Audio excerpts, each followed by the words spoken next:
Hello everyone, আশা করি সবাই ভালো আছেন। গত পর্বে আপনারা দেখেছিলেন বাংলার তাজমহল, যেটি নারায়ণগঞ্জ সোনারগাঁয়ে অবস্থিত। আজকে আমরা দেখব রাজমণি পিরামিড এবং এর সাথে আরও কিছু উপকরণ থাকবে। তো চলুন ঘুরে আসা যাক।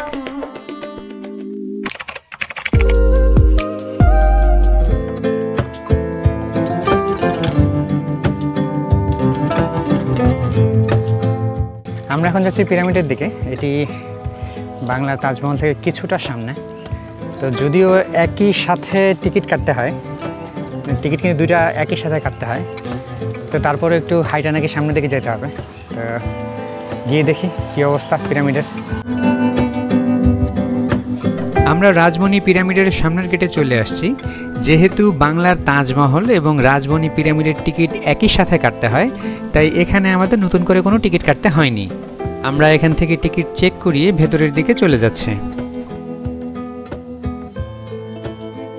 আমরা এখন পিরামিডের ভেতরে ঢুকছি, তাজমহল থেকে কিছুটা দূরে, এবং মোটামুটি কিছুটা অংশ হেঁটে আসতে হয়। এটা একদম আলাদা একটা অংশ। তো চলুন আমরা যাই। গেট থেকে ঢোকার পর মোটামুটি একটা লম্বা অংশ হেঁটে সামনের দিকে যেতে হয়। তবে এর দুই পাশে প্রচুর ফুলের গাছ দেখতে পাচ্ছি এবং পুরো এলাকাটা গাছে পরিপূর্ণ। এখান থেকে মূলত পার্কের মূল অংশ শুরু হয়েছে। শুরুতেই দুটি ভাস্কর্য দেখতে পাচ্ছি এবং হাঁটার রাস্তাটি চমৎকারভাবে গেট করা, এবং এখানে প্রচুর ফুল এবং পাতাবাহারের গাছ দেখতে পাচ্ছি।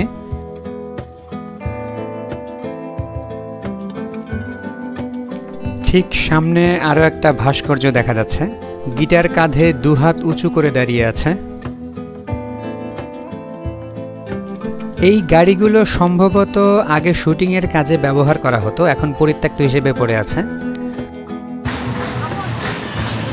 প্রত্যেক মোড়ে মোড়ে এমন ভাস্কর্য দেখতে পাচ্ছি, যেটি দেখতে সত্যিই খুব ভালো লাগছে।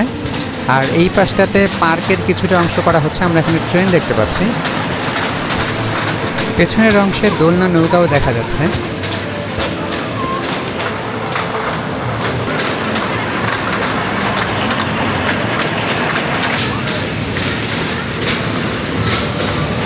এই জায়গাটা তুলনামূলক হারে যথেষ্ট সুন্দর। আমরা তাজমহলে যে গিয়েছিলাম, আমার কাছে মনে হয়েছে ওটা আসলে ভ্যালু ফর মানি না। রাস্তাটা খুবই সুন্দর।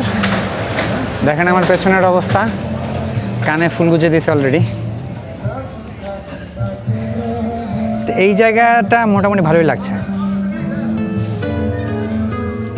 পুরো পার্ক এরিয়াটার চারপাশ দিয়ে যে হাঁটার প্যাসেজ করে দেওয়া হয়েছে, এটা আসলে খুবই সুন্দর। এরকম দেখতে পাচ্ছেন প্রচুর গাছপালা এবং পাতাবাহার ফুলের গাছে বোঝাই, এবং প্রত্যেক মোড়ে মোড়ে কিছু না কিছু ভাস্কর্য দেখতে পাচ্ছি, যেটি দেখতে খুবই ভালো লাগছে। এখানে হাঁটার রাস্তাটা কিন্তু খুবই জোস। জায়গায় জায়গায় এরকম ভাস্কর্য দেওয়া আছে।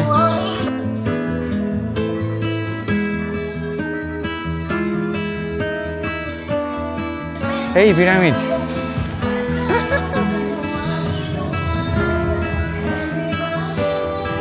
এই হচ্ছে সেই বিখ্যাত পিরামিড।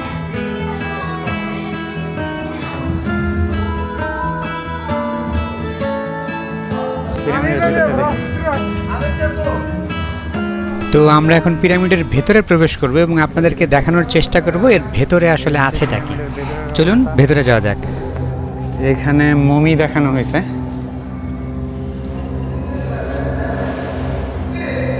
এটা হচ্ছে মমি। যাই হোক, আমরা এখন আছি পিরামিডের ভেতরে। এখানে আসলে আমার পেছনে আসলে মমি দেখানো হয়েছে। মমির পাশাপাশি এখানে রাজা রানীদের পোশাক দেখতে পাচ্ছি এবং কিছু অলংকারের ডেমো এখানে উপস্থাপন করা হয়েছে, এবং মমির ভেতর অংশে কিছুটা ভীতিকর পরিবেশ করার চেষ্টা করা হয়েছে। এই জন্য এখানে কিন্তু কোনো আলো দেখতে পাচ্ছি না। এই পাশের অংশ কিছুটা কাপড় চোপড় দেখতে পাচ্ছি।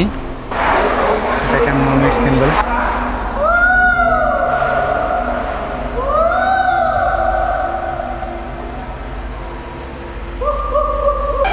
এই হচ্ছে পিরামিডের ভেতরের অবস্থা। এখানে মূলত মমি দেখানো হয়েছে। আর আমার এই পাশটাতে কিছু অলংকার টলঙ্কার আছে। এটা আসলে পিরামিডের ভিতরে কি থাকে বা থাকতে পারে সেটার একটা নমুনা ফুটিয়ে ওঠানোর চেষ্টা করা হয়েছে। তো পিরামিডের ভেতরের অংশটা অন্ধকার, আমি যে লাইট জ্বালিয়ে কিন্তু দেখতেছি। একটু সাউন্ড ইফেক্টের ব্যবস্থা করা হয়েছে এখানে, একটু ভীতিকর পরিবেশ তৈরি করার চেষ্টা করা হয়েছে। যাই হোক, পিরামিড থেকে এখন আমরা বের হয়ে যাব। এই হচ্ছে বের হওয়ার পথ, আলো দেখতে পাচ্ছেন সামনে। তো এই ছিল পিরামিডের ভেতরের অংশ, মূলত মমি দেখানো হয়েছে। তো আমার কাছে মনে হয়েছে এটা আসলে তাজমহলের চেয়ে যথেষ্ট সুন্দর। তাজমহলটার মধ্যে আমার কাছে ওটাকে খুব একটা ভ্যালু ফর মানি মনে হয় নাই, কিন্তু এইটা মোটামুটি ভ্যালু ফর মানি মনে হয়েছে। এই হচ্ছে পিরামিড। এই জায়গাটার মূল আকর্ষণ পিরামিড হলেও এখানে কিন্তু আরও অনেক কিছু আছে। তো এই রাস্তা ধরে কিছু দূর এগিয়ে চললে আমরা হাতের বামে দেখতে পাবো যে এখানে আসলে পাখির একটা বড় খাঁচা আছে, যেখানে আপনারা 20 টাকার টিকিট দিয়ে পাখি দেখে আসতে পারবেন। এই জায়গার অন্যতম মজার বিষয় হচ্ছে এরকম জায়গায় জায়গায় ভাস্কর্য আছে। দেখেন, প্রত্যেকটা রাস্তার মোড়ে মোড়ে কিন্তু এরকম ভাস্কর্য আছে। পুরো এরিয়াটাতে এরকম ভাস্কর্য আছে।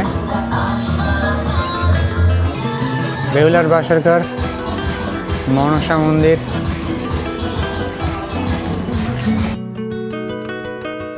এই ভবনের ভেতরে আরও কিছু ইনগ্রিডিয়েন্ট আছে, তা আমরা এগুলি দেখতে যাব।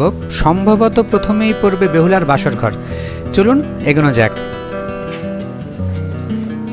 তো এই হচ্ছে বেহুলার বাসরঘর, চমৎকারভাবে সাজানো হয়েছে এবং ঘরের মাঝখানে একটা বিশাল বড় সাপ দেখতে পাচ্ছি।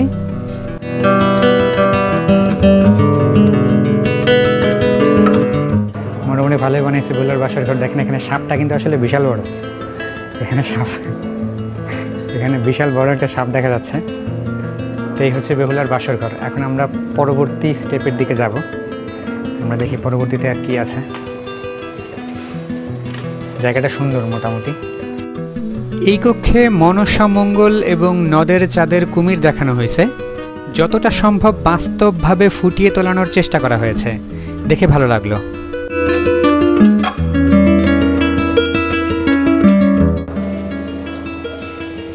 জায়গাটা সত্যিই চমৎকার, আপনারা চাইলেই ঘুরতে আসতে পারেন। দেয়ালগুলো চমৎকারভাবে নকশা করা হয়েছে। চলুন পরবর্তী কক্ষে যাওয়া যাক।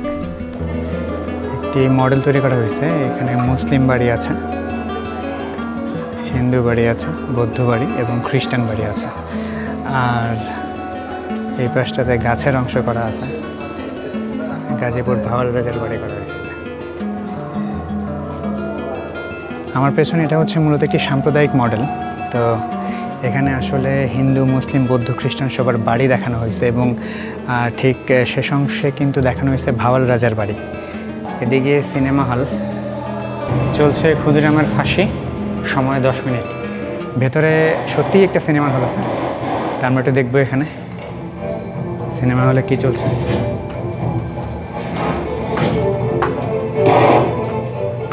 বাংলার স্বাধীনতা যুদ্ধের একটি মর্মান্তিক ইতিহাস। সিনেমা হলে আজকে কেমন লাগতেছে? এই হচ্ছে পেছনের পর্দা। তো এইটা হচ্ছে একটি সিনেমা হলের মডেল।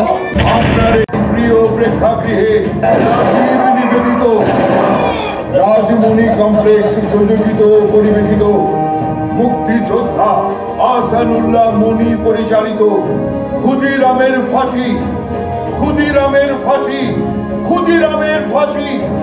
তো আমরা দেখলাম, আপনাদেরকে দেখালাম একটা সিনেমা হলের ডেমো। ভালো লাগছে আমার কাছে। তা আমরা এখন সিনেমা হল থেকে বেরোচ্ছি। রূপা অন্ধকার ভয় পায়, সিনেমা হলে কখনো আসে নাই। এইখানে অনেক কিছুর মডেল দেখতে পাচ্ছি।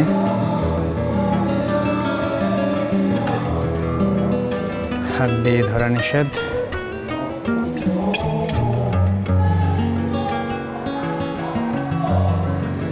তো এইদিকে বাহির।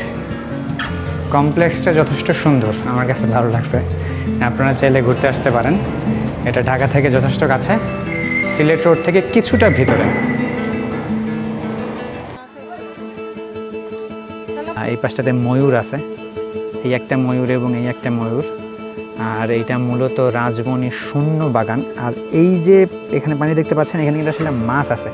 একটু আগে বৃষ্টি হয়েছে আর এই পানিটা কেন ঘোলা আমি ঠিক জানি না। তবে এখানে কিন্তু মাছ আছে।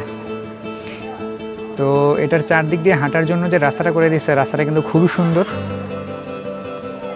এবং রাস্তার পুরো অংশটা একদম ফুল দিয়ে মোড়ানো। প্রচুর পাতাবাহারের গাছ আছে এখানে, প্রচুর জাম্বুরা দেখতে পাচ্ছি এখানে।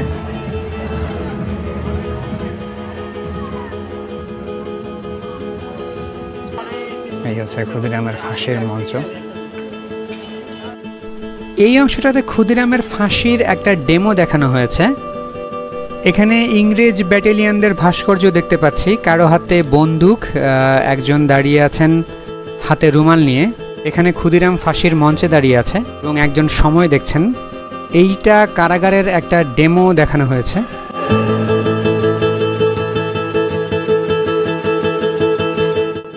একজন ব্রিটিশ পুলিশ, খুব সুন্দরভাবে ভাস্কর্যটি তৈরি করা হয়েছে এবং পাশে ঘোড়ায় বসা আরেকজন ব্রিটিশ পুলিশ।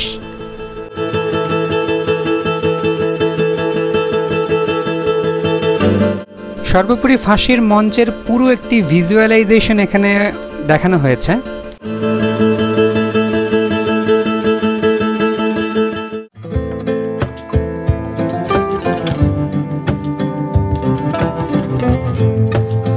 পার্কের এই অংশটাতে আমরা দেখতে পাচ্ছি একটা ছোট্ট চিড়িয়াখানার আদলে কিছু একটা করা হয়েছে। ওখানে আমরা 3টি কক্ষ দেখতে পাচ্ছি। হ্যালো, খাঁচার ভেতর কুকুর রাখছে। আরে অবস্থা, রেডিমেড বাঘ। এই হচ্ছে বাঘ। তো এইটা আসলে কি বলে বুঝতে পারতেছেন, পুতুল। এই পাশের খাঁচার মধ্যে আছে একটা কুকুর। এই হচ্ছে পুতুল বাঘ।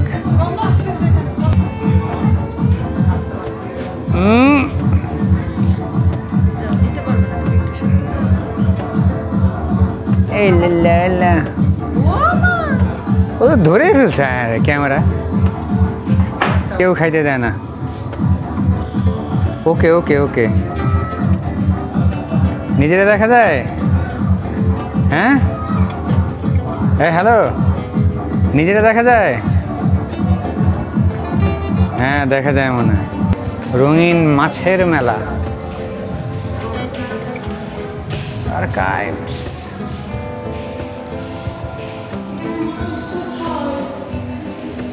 ফিল্মে ব্যবহৃত নানান উপকরণ।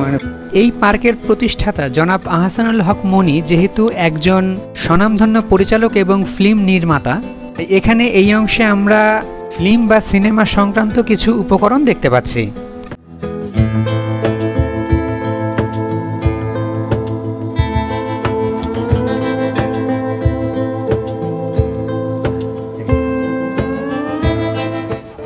এখানে আমরা কিছু অ্যাকোয়ারিয়াম ফিশ দেখতে পাচ্ছি।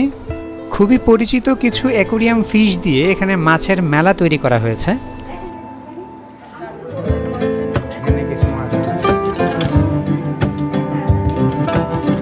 Tin foil bark.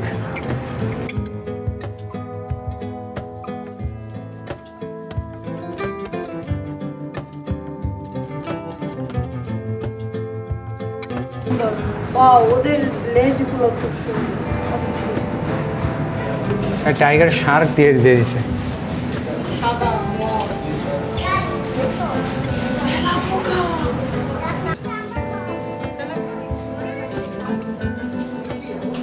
মাছগুলো সুন্দর এবং অ্যাকোয়ারিয়ামের পেছনের অংশে লাল, নীল, হলুদ বা কালারফুল লাইটের জন্য মাছগুলোকে আরও বেশি সুন্দর লাগছে। ভালো লাগার আরেকটা অংশ হচ্ছে মাছ। অনেকে শখ করে পাখি পোষে এবং অনেকে বাড়িতে অ্যাকোয়ারিয়াম তৈরি করে মাছ পোষে। এই ব্যাপারটি মাথায় রেখেই এখানে মাছের একটি অ্যাকোয়ারিয়াম করা হয়েছে, যেটি দেখতে সত্যি খুব ভালো লাগছে। তো এইটা ছিল মূলত অ্যাকোয়ারিয়াম। আর শুরুর অংশটাতে আমরা দেখছিলাম কিছু ফিল্মের জিনিসপত্র তৈরি করা হয়। আমরা মোটামুটি পুরো অংশটা ঘুরে ফেলেছি। এখন আমরা আস্তে আস্তে বাইরের দিকে চলে যাব। তো ভালো লাগছে। প্রথমে আমরা আসছিলাম তাজমহল। তো তাজমহলটা আসলে খুব একটা ভালো লাগেনি। তখন মনে হয়েছিল এটা আসলে ভ্যালু ফর মানি না। তবে এখানে আসার পর মনে হচ্ছে না, এটা মোটামুটি সুন্দর। এই ছিল রাজমণি পিরামিড এবং এর রাজমণি শুটিং স্পটের অংশ। তো দেখা হবে অন্য কোথাও, অন্য কোনো চমৎকার লোকেশনে। ততক্ষণ পর্যন্ত ভালো থাকুন, আমাদের চ্যানেলটিকে সাবস্ক্রাইব করে রাখুন, লাইক কমেন্ট শেয়ার দিয়ে আমাদের পরবর্তী ভিডিও তৈরিতে উৎসাহিত করুন। ধন্যবাদ।